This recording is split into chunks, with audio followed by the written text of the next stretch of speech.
ನಿರಾಕಾರ ರೂಪಿ ಮತ್ತೇನ ಮಾಡ್ಕೊಂಡು ಕುಂತೋಗೇನ ನಮ್ಮ ಮಂದಿ ಅಂತ ಹೇಳಿ ಬಸವಾದಿ ಶರಣರು ಹೇಳ್ಯಾರ, ಮೂರ್ತಿ ಗಿರ್ತಿ ಮಾಡಿ ಮತ್ತೆ ನೀವು ಪೂಜೆ ಮಾಡ್ಯಾವೇನ ಅಂತ. ನಿರಾಕಾರ ರೂಪಿ ದೇವರು ಅವ್ರಿಗೆ ರೂಪ ಇಲ್ಲ, ಎಲ್ಲಿರ್ತಾರ ಜಗ ಇಲ್ಲ.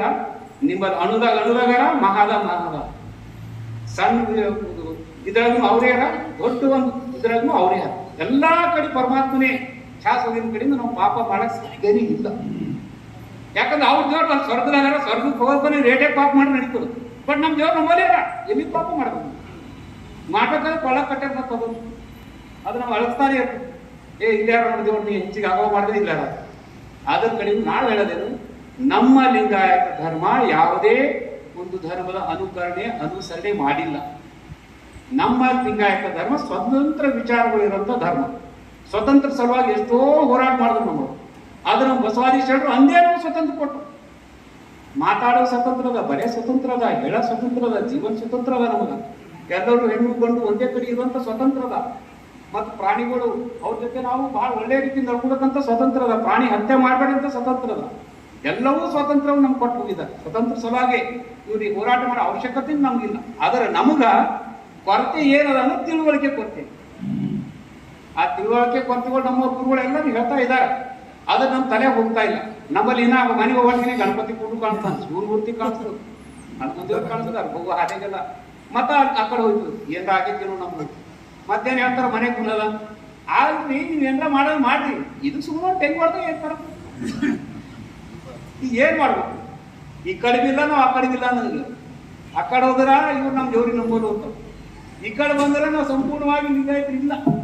ನಾವ್ ಎಷ್ಟೇ ಹೇಳ್ಕೊಂಡ್ರು ಅಪ್ಪ ಮನ್ನ जतिन पाटिल ಅವರಿಗೆ हेला टाइम में जतिन पाटिल साहब के साथ उनका जब डिस्कशन हो रहा था उस टाइम में अप्पा जी वही बोले, अप्पा जी और क्या है बोलकर मुझे पूछे।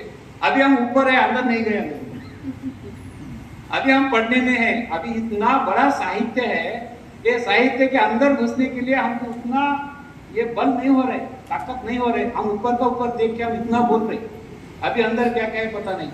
ಅಪ್ಪರೇ ಅದು ಎಷ್ಟು ಹೋದರೂ ಕಡಿಮೆ. ಅಲ್ಲಿ ನಮ್ಮ ಹೊಸದಾಗ ಒಂದು ಹೇಳ್ತೀನಿ, ನಮ್ಮ ಹೋಳಿಗೆ ಮಾರಾಯರು ಏನ್ ಹೇಳ್ತಾರೆ ಅಂತಾರ, ಸಹೋದರ ಸಹೋದರಿಯರ ಮಕ್ಕಳು ಒಬ್ಬರೊಬ್ಬರು ಲಗ್ನ ಆಗಬಾರ್ದು. ಇದು ಹೇಳ್ಯಾರ ಸೈನ್ಸ್.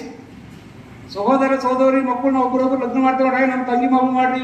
ಮತ್ ನಮ್ಮ ತಾಯಿ ಹೇಳ್ತಾಳೆ, ನಾ ಸಾಯೋಕ್ಕಿಂತ ಮೊದಲು ಇಬ್ಬರದು ಮಕ್ಕಳು ಮಾಡ್ತಾರೆ, ಅದು ಮಾಡಬೇಡ್ರಿ ಅಂತ ಹೇಳ್ತಾರೆ ಹೋಳಿಗೆ ಮಾರಾಯ. ಹಡಪದ ಅಪ್ಪನವ್ರು ಏನ್ ಹೇಳ್ತಾರಂದ್ರ, ಸಣ್ಣದಿದ್ದಾಗ ಲಗ್ನ ಮಾಡ್ಬೇಡ್ರಿ ಅಂತ. ಸಣ್ಣದಿದ್ದಾಗ ಸಣ್ಣ ಬೆಳಿಗ್ಗೆ ಗಿಡಕ್ಕ ಹಣ್ಣು ಹತ್ತಲ್ಲ, ಗಿಡ ದೊಡ್ಡದಾಗಿರ್ಬೇಕು, ಅವಾಗ ನಮ್ಗೆ ಹಣ್ಣು ಹತ್ತಾವ ಅಂತ ಹೇಳ್ತಾರೆ. ಅಂದ್ರೆ ಇಂಥವೆಲ್ಲ ಮಾತು, ವೈಜ್ಞಾನಿಕ ಮಾತಾಗಲಿ, ಆಧ್ಯಾತ್ಮಿಕ ಮಾತಾಗಲಿ, ರಾಜಕೀಯ ಮಾತುಗಳಾಗಲಿ, ಆರ್ಥಿಕ ಮಾತು, ಇಲ್ಲಿ ತನಕ ಎಷ್ಟು ದೊಡ್ಡವರಾಗಿ ಹೋಗ್ಯಾರ. ಏನ್ ಮಾಡ್ಯಾರ ಅವರೆಲ್ಲ? ಬಸವಾದಿ ಶರಣರ ಆರ್ಥಿಕ ತಜ್ಞ ನೋಡ್ರಿ, ಆರ್ಥಿಕ ಸುಧಾರಣೆಗಳು ನೋಡ್ರಿ. ಆರ್ಥಿಕ ಸುಧಾರಣೆ ಮುಖಾಂತರ ಈ ಜಗತ್ತೇ ದೊಡ್ಡದಾಗುತ್ತೆ. ಅವ್ರ ಕಲ್ಯಾಣ ರಾಜ್ಯದಾಗ ಆ ಭಂಡಾರ ತುಂಬ ಹೋಯ್ತು. ಹೆಂಗ್ ತುಂಬಿತು? ಎಲ್ಲ ಕಳವಳಿಕೆ ಮಾಡ್ಕೊಂತಂದ್ರು, ಎಲ್ರಿಗೂ ಕಾಯಕ್ ಮಾಡಕ್ ಹಚ್ಬಿಟ್ಟು. ಮತ್ತ ಪಾಂಡವ ತುಂಬಿದ ಬಳಿಕ ತೇರಿಗೆ ಕಟ್ಟಲೇಬೇಕು ಅಂತ ಹೇಳ್ತಾರ ನೋಡ್ರಿ. ಅವಾಗ ಹೇಳ್ತಾರ ಅವ್ರು, ನೀವು ಟ್ಯಾಕ್ಸ್ ತುಂಬ್ರಿ ಅಂತ ಹೇಳಿ, ಟ್ಯಾಕ್ಸ್ ಕಳವಳಿಕೆ ಮಾಡ್ಬೇಡಿ ಅಂತ ಹೇಳ್ತಾರ. ಇವತ್ತು ದಿವಸ ಮುಂದೆ ಟ್ಯಾಕ್ಸ್ ಕಳವಳಿಕೆ ಮಾಡಿ ಇಂಗ್ಲೆಂಡ್ ಹೋಗ್ಯಾರ, ಅಮೆರಿಕದ ಒಳಗೆ. ಆದ್ರೆ ಅಪ್ಪ ಅವ್ರು ಅವತ್ತೇ ಹೇಳ್ಯಾರ, ಈ ಕಾನೂನು ಮಾಡ್ರಿ ತುಂಬಾ ನೋಡ್ರಿ. ಇವತ್ತು GST ಟ್ಯಾಕ್ಸ್ ಆಫೀಸರ್ಗಳಿಗೆ ಜೈಲಿಗೆ ಹೋಗ್ಯಾವ. ಅವತ್ತು ಹೇಳ್ತಾರೆ, ನಮ್ಮವ್ರಿಗೆ ಸಮಾಧಾನ ಹೇಳ್ತಾರೆ. ಇಂಥದ್ದು ಯಾರೋ ಯಾವ್ದಾರ ಧರ್ಮದಾಗ ಹೇಳಿದ್ರಲ್ಲ, ಇವಾಗ ದುಡ್ಲತ್ತೀರಿ, ನಿಮ್ಗೆ ಇನ್ಕಮ್ ಹೆಚ್ಚಿಗೆ ಆಯ್ತು, ಭಾಂಡವ ತುಂಬಿದ್ರು, ಇನ್ಕಮ್ ಟ್ಯಾಕ್ಸ್ ಹೆಚ್ಚಿಗೆ ಆಯ್ತಲ್ಲ, ಇನ್ಕಮ್ ಹೆಚ್ಚಾಗಿದ್ಮೇಲೆ ಅದು ನೀವು ಟ್ಯಾಕ್ಸ್ ಕಟ್ರಿ ಅಂತ ಹೇಳ್ತಾರೆ. ಆ ರೀತಿ ಮಾತುಗಳು ಇಡೀ ಜಗತ್ತಿನ ಹೇಳಿದ ಯಾರಾದ್ರೂ ಅದ್ರಂದ್ರೆ ಅವ್ರು ಬಸವಾದಿ ಶರಣ.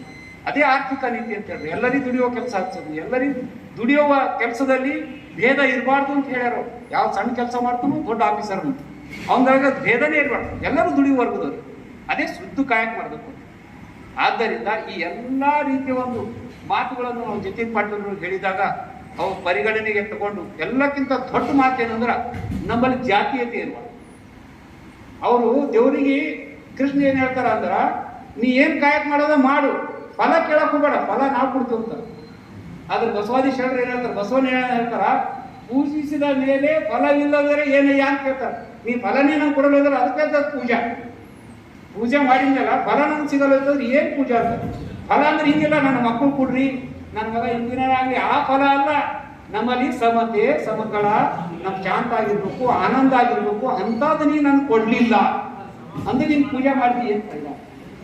ಮತ್ತೆ ಕೇಳ್ತಾರ ಅವ್ರು, ನಾನು ನಿನ್ಗೆ ಬೇಡ್ಕೊಂಬ ಕಾಣತ್ತೇನೋ ಅಂತ ಕೇಳ್ತಾರೆ. ಯಾಕೆ ಹೆದರ್ಕೊಂಡು ಹೊರಟದ್ದು ದೇವ್ರೇ, ನಾನು ನಿನ್ಗೆ ಹಿಂಬಳಿ ಎತ್ತಿ ಹೊಂಟಿದಂದ್ರೆ ನಾನು ನಿನ್ ಬೇಡ್ಕೊಳಕ್ ಹೊಂಟಿಲ್ಲ, ನಿನ್ಗೆಲ್ಲ ತಾಕತ್ತಿಲ್ಲ, ನಾನೇ ಬೇಕಾದ್ರೆ ನಿನ್ ಕೊಡ್ತೀನಿ ಅಂತ. ಅಂದ್ರೆ ಬೇಡ್ಕೊಂಬವ್ರು ನಾವಿಲ್ಲ ಅಂತ. ಅಂದ್ರೆ ಪೂಜೆ ಮಾಡಿದಾಗ ಏನು ಫಲಾಪೇಕ್ಷೆಗಳು ನಾವು ಮಾಡ್ತೀವಿ, ಅದೂ ಇಲ್ಲ ನಮ್ಮಲ್ಲಿ. ಫಲ ಇಲ್ಲ ಅಂತೂ ಇಲ್ಲ. ಫಲ ಏನ್ ಬೇಕು ನಮಗ? ನಮ್ಮ ಶಾಂತಿಡು, ಸಮತೆ, ಸಮಕಲೆ, ಸಮರಸ ನಮ್ಮ ಮನಸ್ಸಿನಲ್ಲಿ, ನಮ್ಮ ದೇಹದಲ್ಲಿ ಅದು ಇಡು. ನಾವು ಯಾರಿಗೂ ಭೇದ ಭಾವ ಮಾಡೋಂಥ ವಿಚಾರಗಳು ನಮ್ಮಲ್ಲಿ ಹಾಕ್ಬೇಡ. ಇದು ಫಲ ಕೊಡುವಂಥದ್ದು.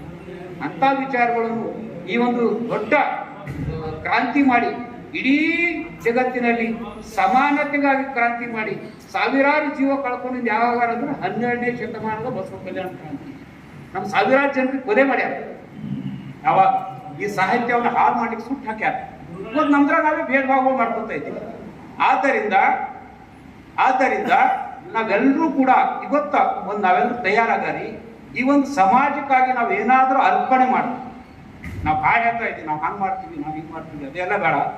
ನಮ್ಮ ಯುವ ಪೀಳಿಗೆಗಾಗಿ ಈ ಒಂದು ನಾಟಕ ಮುಖಾಂತರ ಅವ್ರಿಗೆಲ್ಲರೂ ಎವ್ಸ್ಕೊಡ್ಸೋದು, ಅವರಿಗೆಲ್ಲ ಜ್ಞಾನ ತಗೊಂಡು. ನಾವು ಓದಿದೇವು, ನಾವು ತಿಳ್ಕೊಂಡಿದ್ದೀವಿ, ಆದ್ರೆ ಅವ್ರು ಓದಿಲ್ಲ. ಅವ್ರು ಹೇಳ್ತಾವೆ ಸುಮ್ಮನೆ ಇವತ್ತು ಎಸ್ಕೊಂಡು ಬರ್ತಾವ್ರಿ, ನಮ್ಗೆ ಅದು ಮಾಡ್ಬೇಡ್ರಂತ, ಇದು ಮಾಡ್ಬೇಡ್ರಂತ ನಾವು ಯುವಕರು ಹೇಳ್ತಾರೆ.